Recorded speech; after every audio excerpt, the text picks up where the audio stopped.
Please give a very warm welcome to Randy Taylor.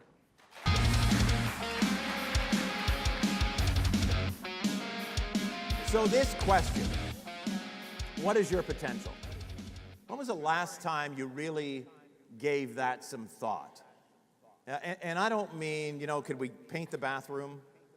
Could I, make 10% more income? Is it possible one day to own that car?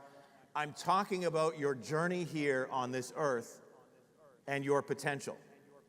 Because I think that A, we don't pay homage to it enough, and B, we don't really do anything about it. So here's what your potential is.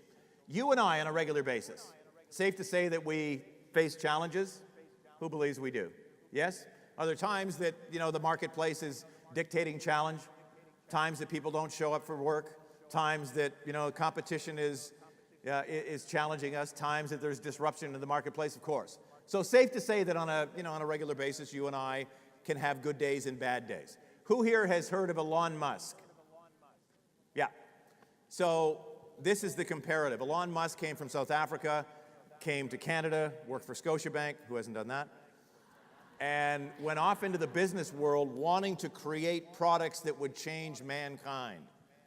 I didn't have those same thoughts when I was 17, but he did. Think about what he has faced since the day that he went into business for himself. He started out saying, you know what? I think it would be really beneficial if we were able to trade money on the internet. And the world said, no, right? You can't do that. That's not possible. You'll never get past all the banking regulations to be able to do that. Created PayPal. Then he went on and said, with combustion engines and the environment and everything else, I want to build electric cars, he said. The world said, no, see, you can't do that. Electric cars, those are golf carts. You can't do that. And he built Tesla Motors. And I know they're having some issues with the Model 3 right now. My money is on him figuring this out and getting past it. And a financial analyst report that I read about a month ago said that they're projecting that Tesla by 2022, remember when that was a long time away, by the way? Yeah. By 2022, we'll be doing $73 billion a year. And then he said, I want us to be a multi-planet species.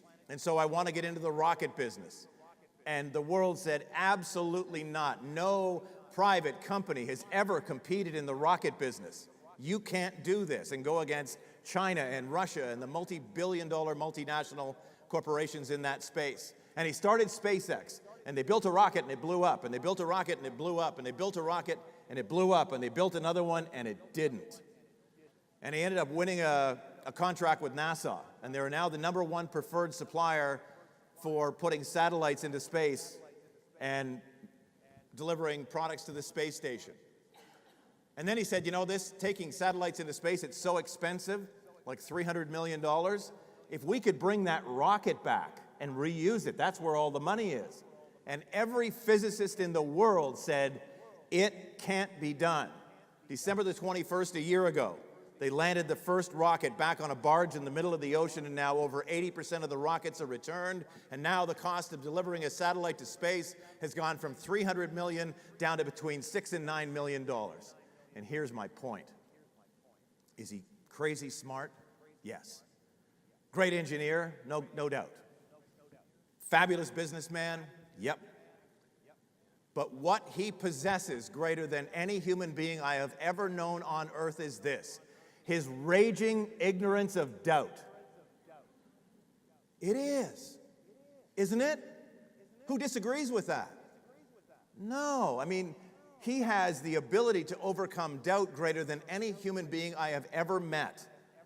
So here's my point. Where we sit today and what he has created, that space in between,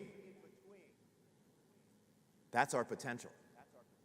And I absolutely mean that.